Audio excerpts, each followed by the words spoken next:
Heureux les artisans de paix. C'est le thème que nous déclinerons dans nos matinées tout au long de l'Avent. La paix pour nous, Européens, devenait une forme d'évidence, le signe d'un monde qui progresse et donc devient suffisamment raisonnable pour s'éviter les conflits. Jusqu'en février dernier et l'invasion de l'Ukraine qui nous rappelle que les vieux démons ne disparaissent jamais et que la paix n'est pas une rente mais un trésor qui se gagne et sur lequel il faut veiller avec attention. Et si la paix se gagne, c'est donc qu'elle se négocie. Le terme d'artisan convient parfaitement à cette arabile de mettre les belligérants autour d'une table dont ils repartiront en ayant le sentiment tous deux d'avoir gagné quelque chose. Un devis sérieux, car chaque conflit est unique, un petit coup de rabot pour ajuster les prétentions, un peu d'huile pour éviter que le processus ne se grippe et surtout beaucoup de patience. Ça, c'est pour la théorie, mais sur le terrain, sur les terrains, devrais-je dire, c'est forcément beaucoup plus compliqué. Bref, ça questionne comment négocier la paix. Et en ce deuxième dimanche de l'Avent, nous avons la chance de recevoir sur ce plateau l'un des grands spécialistes de la résolution des conflits dans le monde. Bonjour à tous et bienvenue à vous, Mario Gero.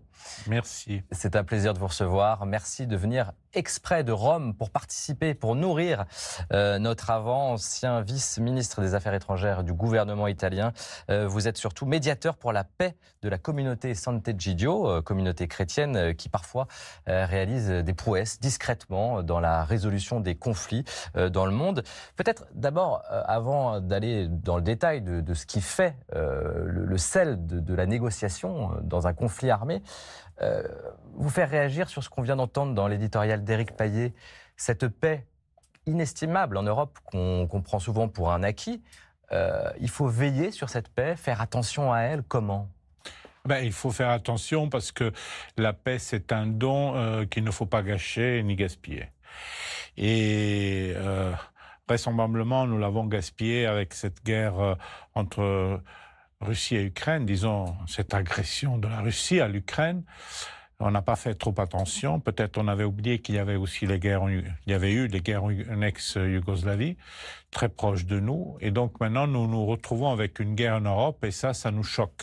C'est choquant. C'est choquant. Et je peux comprendre d'un côté que ce soit choquant pour des pays et des peuples qui, à cause aussi de la grâce à l'intégration européenne, se sont habitués à la paix. Mais s'habituer à la paix, c'est dangereux. C'est dangereux parce que la paix est toujours à réaliser. C'est quelque chose c'est un chantier toujours ouvert, comme disait Jean-Paul II. Et donc, il faut faire très, très attention et savoir que quand la maison de notre voisin brûle, aussi la nôtre peut être atteinte. Donc, il faut savoir qu'il y a des conséquences un peu partout, même des guerres que nous considérons lointaines. La paix n'est pas toujours si naturelle, finalement. Non, absolument. Et elle doit être construite, bâtie et entretenue tout le temps. C'est ce que vous faites à Sant'Egidio. Oui. Sant'Egidio qu'on surnomme aussi l'ONU du Trastevere, du nom de ce quartier romain. C'est une manière de dire, disons, des Nations Unies un peu... C'est ça. Qu'est-ce que c'est Sant'Egidio côté maison, disons. Parce que Sant'Egidio, c'est pas un État, c'est pas un rassemblement d'États. C'est une communauté ecclésiale. Voilà, alors. C'est une communauté ecclésiale qui prie, c'est une communauté ecclésiale qui travaille avec les pauvres, qui a été fondée par Andrea Riccardi, qui est bien connu en France en 1968, qui a essaimé un peu partout, dans 70 pays aujourd'hui, même en France, et qui à un moment donné, c'était les années 80, a découvert que dans tout chrétien, il y a une ressource de paix pour devenir artisan de paix et que tout le monde peut faire quelque chose pour la paix. Nous l'avons découvert avec le Mozambique, nous l'avons découvert aussi avec le dialogue interreligieux. Le Mozambique, c'était une guerre que personne ne voulait résoudre parce qu'on pensait que, ça c'est la mécanique un peu des géopoliticiens, non ? Qu'il fallait avant résoudre l'apartheid dans l'Afrique du Sud et après, tandis qu'il y avait... c'était la guerre froide, donc... Non, chaque guerre a des raisons internes. Et nous étions sur le terrain et nous avons compris qu'il y avait des raisons endogènes de cette guerre, des raisons internes, qu'il fallait, faire face à ces raisons. Et une communauté ecclésiale c'est sa place finalement de résoudre des conflits? Ah ben oui, parce que la paix, c'est un grand trésor, vous l'avez dit, pour les chrétiens. Et les chrétiens sont un peuple de paix. Et notre Seigneur Jésus est le prince de la paix. Et donc, et toute la Bible parle de paix. C'est pour ça qu'on commence avec la prière, prier pour la paix.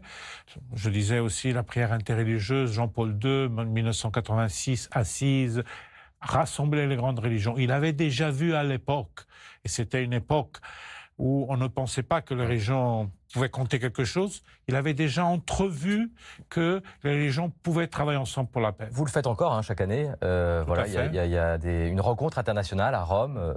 La dernière qu'on a eue à Rome. On va voir des photos d'ailleurs. La dernière a eu lieu à Rome en présence, on en a parlé beaucoup en France, de notre président Emmanuel Macron. Ça, c'est des moments qui comptent. Oui, c'est très important. Ben, on a toujours... Avec Andrea Riccardi. Oui, ça c'est Andrea Riccardi à droite. Le fondateur de Sant'Egidio. Sant'Egidio, on me voit à gauche. Oui, vous avez la tête. En train de parler avec quelqu'un derrière le président. Et ça veut dire que si Emmanuel Macron ou d'autres présidents, la dernière fois c'était Angela Merkel, mais oui. Ça veut dire que la communauté Sant'Egidio est vraiment crédible et c'est un acteur reconnu internationalement pour faire la paix, pour ces négociations. Justement, le travail pour la paix nous a amené à contacter les grands leaders du monde. Hein. Et voilà, c'est la fois où le président Macron a bien voulu venir. On l'avait invité et il a fait un discours important que je conseille de lire parce que c'est un discours où il a parlé de paix impure. La paix est impure parce que elle vient après une guerre. Et la guerre, il n'y a rien de plus sale. C'est sale. Voilà. Et la paix aussi est une construction, une négociation avec des compromis. Et c'est pour ça qu'elle est impure, en quelque sorte. Elle est dans l'histoire, elle est ancrée dans l'histoire. C'est intéressant ce que vous dites sur le compromis, c'est-à-dire qu'il y a des compromis qu'on ne veut pas faire parfois, qui sont sales par définition. Mais la négociation, toute négociation est toujours la recherche d'un compromis possible. Et c'est jamais l'idéal alors? Durable, justement. C'est quoi l'idéal? Finalement, l'idéal, c'est quoi? C'est ma raison, votre raison, ou c'est la cohabitation, vivre ensemble? Vraie question. C'est vivre ensemble. Personnellement, je penche de ce côté-là. Vous avez en plus, vous êtes un homme d'expérience sur ces conflits. Vous êtes allé un peu partout dans le monde pour essayer de résoudre, en tout cas essayer au moins de résoudre des conflits. Au Mozambique, on peut citer le Soudan du Sud, en Algérie, au Tchad, Libéria, Ouganda. Est-ce qu'il faut être discret aussi pour faire la paix et pour aider à la paix? Est-ce que la discrétion, c'est primordial? C'est primordial, tout comme la patience. Ah oui, les deux qualités, je dirais, sont primordiales. Parce que la paix ne se fait pas, je m'excuse, sous le feu de caméra. Il faut la faire en dialoguant, en parlant, en prenant le temps nécessaire, la patience, pour construire quelque chose de durable. Ce n'est pas un show, ce n'est pas quelque chose qu'on puisse faire sous la pression même des émotions, ou si vous voulez, de la géopolitique des émotions, comme dit Dominique Moisy, et qui est un peu l'esprit de notre temps. Hein. Oui. Et c'est ça. Après, on en a tous des émotions, vous aussi, quand vous arrivez quelque part sur un conflit. Donc j'imagine que vous êtes touché. Quand on voit la guerre de près, je vous assure, voir la guerre de près, la toucher avec ses mains, même si ça ne vous concerne pas, ce n'est pas la vôtre, c'est terrible. Est-ce que et on voit la puissance de la guerre. Ouais. La guerre a tendance à devenir indépendante de la volonté des hommes, même de ceux qui la provoquent. Regardez Poutine, il ne peut pas l'arrêter maintenant, sinon il va perdre sa face. Voilà, ça c'est un exemple. Un peu comme l'apprenti sorcier qui libère le mal. Vous avez bien dit, c'est l'apprenti sorcier qui libère le mal et ce mal tend à devenir permanent et à s'installer dans le temps, même en changeant. Il a un aspect mimétique de la guerre. Non ? Quel est l'objectif? C'est celui de venir s'éterniser, se pérenniser, en changeant aussi un peu de peau. C'est pour ça qu'on parle de conflits à haute, basse, moyenne intensité, ou toutes ces histoires-là. Regardez le conflit en Arménie, entre l'Arménie et l'Azerbaïdjan. Donc on ne parle pas assez. Oui, 30 ans sans conflit apparent, mais sans le résoudre avec une négociation. Et puis, paf, c'est-à-dire qu'il éclate. Il revient car il n'a jamais été résolu. Exact. Est-ce que dans des conflits, quand vous êtes arrivé sur des terrains de guerre, vous vous êtes dit, oula, ça ne va pas le faire. Vous rencontrez les différents acteurs, les belligérants, les gouvernants, et vous dites d'entrée, je ne vais pas y arriver. Toujours on a peur de ne pas y arriver et toujours on va essayer en même temps. Pratiquement chaque fois c'est très difficile, mais il faut avoir un esprit d'imagination. Il faut imaginer ce qui arrive après. C'est un peu aussi, si vous voulez, laïquement, ce que fait la différence entre la guerre d'un régime autoritaire et la guerre des démocraties. Quelle est la différence? C'est que les démocraties pensent déjà à après la guerre. C'est pour ça que nous prenons le fait qu'on négocie même pendant qu'on combat. Parce que déjà, il faut imaginer la paix après. Les grands esprits de la Deuxième Guerre mondiale imaginaient la paix aussi pendant la Deuxième Guerre mondiale. Lorsque tout le monde disait il n'y a plus rien à faire, c'est une guerre horrible. Même dans les lagers nazis, il y a quelqu'un qui a imaginé la paix d'après. Avec une lumière. Voilà. J'aimerais qu'on voit juste une photo de vous. C'est en Algérie, puisque c'est un conflit quand même qui a été terrible. C'est à Rome. Mais avec les Algériens. Avec les Algériens, à l'occasion d'une tentative de paix pendant la guerre civile algérienne, qui opposait le gouvernement et les islamistes. Quel souvenir vous avez en voyant ces photos-là ? Première chose, c'est des musulmans, parmi lesquels tous des musulmans, parmi lesquels des islamistes. C'était pas les islamistes d'aujourd'hui, c'était les islamistes du Fils, du Front islamique du Salut, mais quand même des islamistes. Mais derrière ce conflit, il y a 200 000 morts quand même. Hein. Non, à l'époque, c'était encore 100 000, mais après, ça a dérivé jusqu'à 250 000, oui, c'est vrai. Et on était vraiment, c'était terrible pour nous, mais la chose qui est frappante, c'est que des musulmans, parmi lesquels des islamistes, acceptent de discuter de leurs problèmes avec des chrétiens, dans une maison de chrétiens. Qu'est-ce que ça veut dire? Qu'il n'y a pas de clash de civilisation en réalité. Ça veut dire que les religions peuvent céder. Et ils n'ont pas dit « Oh non, on ne va pas le faire chez vous parce que vous êtes des chrétiens ». Au contraire, ils ont bien accepté. Et parmi lesquels, il y avait aussi des trotskistes, il y avait aussi des communistes, il y avait aussi des nationalistes, le FLN, il y a le secrétaire général du FLN de l'époque, etc. Alors, pas que des gens sympas, en plus. Non, absolument, c'est pas la... Non, mais c'est ça que je veux dire. On est confronté à des gens qui font des sales choses. Enfin... Excusez-moi. Pardon. On négocie avec l'ennemi, hein. Voilà. Oui, on peut aussi négocier avec les amis, mais surtout négocier avec les ennemis. Pour négocier du coup avec l'ennemi, entre guillemets, est-ce qu'il faut aller toucher la conscience de l'ennemi, de celui qui fait des choses qu'on valide pas? Il faut comprendre comment il voit la même chose que vous voyez de sa manière. Dans une guerre, dans un conflit, chacun a ses raisons, mais personne n'a vraiment raison. Intéressant. Je vous ai demandé aussi de choisir une phrase biblique. Oui. En ce temps de l'Avent. Je vous rappelle que cette année, pendant cet Avent, nous allons à la rencontre des artisans de paix. Voici la phrase que vous avez choisie. C'est lui, le Christ, qui est notre paix. Des deux, le juif et le païen, il a fait une seule réalité. Par sa chair crucifiée, il a détruit ce qui les séparait, le mur de la haine, extrait de l'Épître aux Éphésiens. Pourquoi ce choix? Parce qu'il y a le mur. Dans une autre traduction, on parle du mur de l'inimitié et aussi le fait de faire des deux un seul peuple, une seule réalité, mais il y a aussi une autre traduction qui dit un seul peuple, dans le sens que nous nous trouvons devant beaucoup de murs et faire la paix, c'est détruire le mur qui sépare. Et ça me donne, disons, j'ai choisi ce texte parce que c'est vraiment, disons, la vocation des chrétiens, de tout chrétien. Il ne faut pas être particulièrement spécialiste ou professionnel. Il faut travailler avec les professionnels, mais pour essayer de faire quelque chose pour la paix. Nous, on a commencé comme ça, en se syntonisant avec la réalité d'un conflit, en le comprenant comme le comprennent ceux qui se battent, en n'arrivant pas avec des papiers, disons, de type donneur de leçons, des papiers déjà prêts, voilà, signés. Ça, c'est l'erreur qu'on fait souvent. Et en essayant de regarder où sont les murs pour les abattre. Parce que par exemple, je ne sais pas, on pense à la Russie et l'Ukraine, Vladimir Poutine, il faudrait aller voir où est son mur de haine pour l'abattre. Oui, et c'est un mur qui a commencé il y a très longtemps. parce que il y a quelque chose, il y a des non-dits qui se sont créés entre l'Occident et la Russie à la fin de l'Union soviétique. Il y a des erreurs de part et d'autre. Aucune erreur qu'on peut avoir fait, soit du côté occidental, ne peut justifier l'agression russe actuelle. Bien sûr. Aucune erreur. Mais il faut comprendre. Parfois, on a cette angoisse de vouloir tout de suite juger. Mais avant de juger, il faut avant comprendre. Comprendre pour savoir comment changer après. Et donc, il y a eu ça. Il y a eu une histoire d'inaccompli.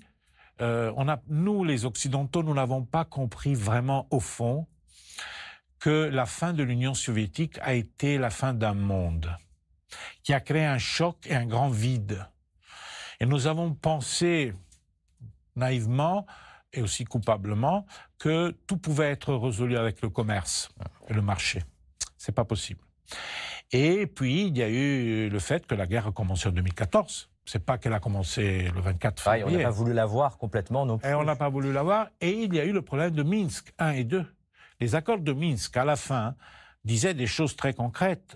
Où est-ce qu'elles se sont achoppées sur le problème de qui commence?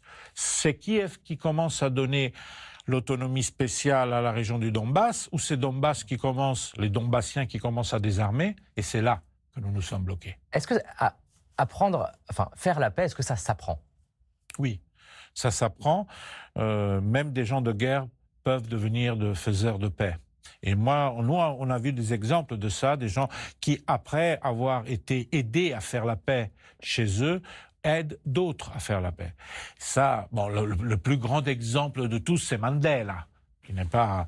En Afrique du Sud. Mandela, c'est quelqu'un qui a su surmonter la haine et par-delà aider aussi d'autres. Parce qu'il avait de la haine en lui. Après 28 ans de prison. Voilà. Mais il a su faire un travail sur soi-même. On commence toujours par soi-même. Et ça, c'est le grand exemple. Ce travail sur soi-même, d'ailleurs, il concerne tout le monde, qu'on soit en situation de guerre ou non. La paix, on l'a compris, c'est quelque chose qui se gagne au quotidien. Avant d'aller plus loin, je vous propose de rencontrer Hugo à Charenton, où nous allons vivre la messe avec la communauté Sant'Egidio tout à l'heure. Présente et active en France, Hugo est un jeune bénévole de la communauté. Il anime une étonnante école de la paix pour les jeunes à Charenton, en banlieue parisienne. Regardez, puis on en parle juste après.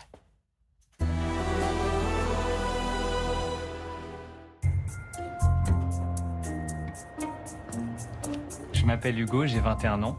Je suis en première année de kinésithérapie en Belgique. J'anime avec la communauté de Sant'Egidio chaque samedi l'école de la paix à Charenton pour les enfants du quartier. Je suis accompagné d'autres jeunes lycéens et des étudiants aussi. C'est un moment où on vit ensemble. C'est un lieu sûr où les enfants ils peuvent venir parler de leurs tracas, de leurs petits problèmes du quotidien. Et puis venir faire leurs devoirs, et puis jouer, dessiner, etc. On s'inspire beaucoup de la méthode Montessori. L'enfant fait ce qu'il veut, mais il le fait bien, et il le fait jusqu'au bout. C'est quoi qui est écrit?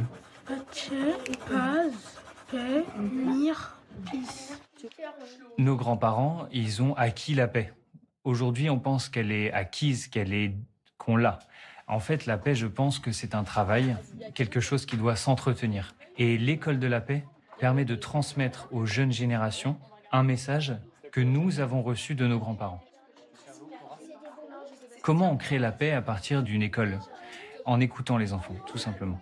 Les écouter, les faire parler, nous permet de grandir et de voir le monde avec les yeux des enfants. Avec qui vous fêtez Noël? Quand je vois ces enfants qui acceptent d'apprendre à vivre en paix, ça me donne beaucoup de joie. Moi, ça me rend confiant face à l'avenir. L'amitié n'a pas de frontières. Je pense qu'il faut passer du jeu au nous. Et comme disait le pape François, le monde est difficile, le monde est dur, mais nous sommes tous dans la même barque. Alors, aidons-nous les uns les autres pour construire un monde plus beau, plus humain, plus juste. Nous pouvons faire la paix. Un nouveau chemin va commencer. Bravo! Alors là, on est à Charenton, pas sur un terrain de guerre. De quelle paix il parle, Hugo? Quand un pays, disons, s'étonne de la guerre qui s'approche, ça veut dire qu'il n'a plus vraiment le sens de la paix à l'intérieur. Quand on va en guerre, on a perdu avant la paix chez soi. Alors, il parle de la paix comme amitié entre les générations, par exemple. Nous avons vu ce qui s'est passé avec les âgés qui sont morts dans les EHPAD, abandonnés de tous. Ou alors, il parle, les enfants des écoles de la paix de Saint-Égide, on va voir les âgés, de la paix entre les quartiers, entre les différentes peuples d'origine. Comme vous le savez, le problème des banlieues en France, c'est quoi? C'est ça, pas seulement en France, bien sûr. Oui, mais en France, on le connaît. Oui. Donc, ça, il faut faire attention parce qu'on a la tendance à croire que chez nous, tout est tranquille. Finalement, c'est seulement un problème économique. Il y a des gens qui sont mieux, des gens qui sont pires. Non, c'est pas seulement ça. Il y a quelque chose de plus profond et un pays doit faire attention, ne pas perdre la paix en son sein, à l'intérieur. Et alors après, la guerre, la vraie, avec le grand G, peut devenir une réalité. On voit d'ailleurs dans le reportage les yeux de ces enfants. Il y a de la confiance, on les sent sécurisés. Est-ce que c'est ça aussi, faire la paix? Bien sûr, bien sûr. C'est rassurer. Rassurer qu'il y a la place pour tout le monde. Et je retourne sur le thème d'avant, le vivre ensemble. Passer du je au nous, c'est ce que dit Hugo également? Oui, ça c'est important aussi. Ça c'est chrétien, bien sûr. Et vous l'avez vécu aussi sur des conflits, ça? Oui, parce que c'est un nous qui se casse, non? Par exemple, Mozambique, c'était un peuple de frères qui ne se reconnaissaient plus comme frères.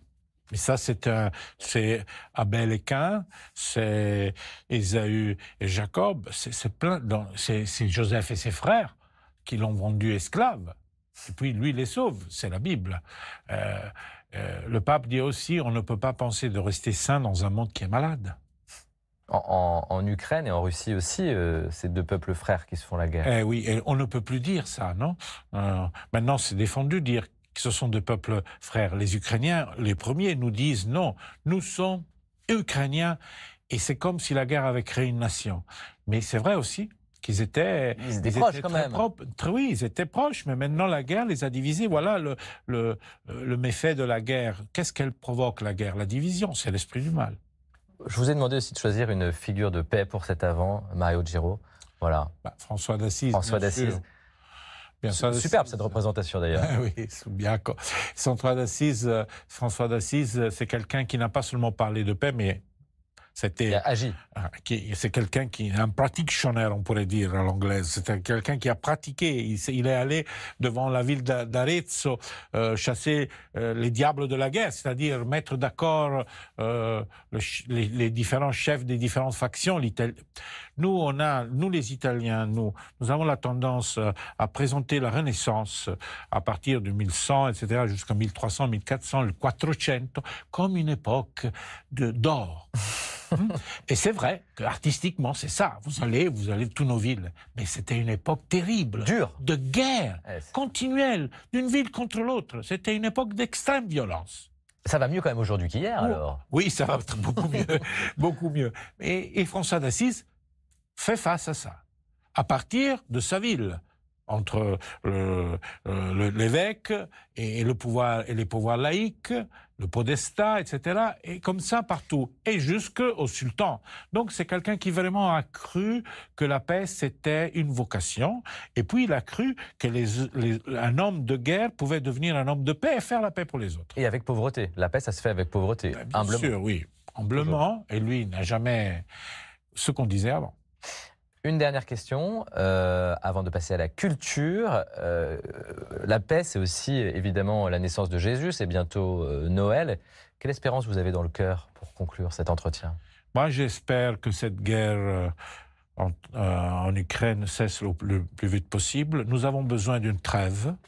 Je sais qu'arriver à la paix, ce sera très compliqué du point de vue politique, parce que la distance qui s'est créée est énorme. Et ça ne va pas passer aussi vite, mais il faut avant tout éviter l'escalade. L'escalade qui peut nous mettre tous en danger, le danger atomique. Les Russes nous l'ont dit clairement. Et donc, la trêve, ce serait déjà pas une trêve pour se réarmer, mais une trêve où on commence à discuter. C'est ce qu'ont dit les militaires américains, c'est ce qu'a commencé à dire Biden. J'espère que les Chinois aussi fassent leur part du travail. Et ça, c'est ma grande espérance pour ce Noël. Eh ben, on va rester sur cette espérance. Merci Mario Giraud.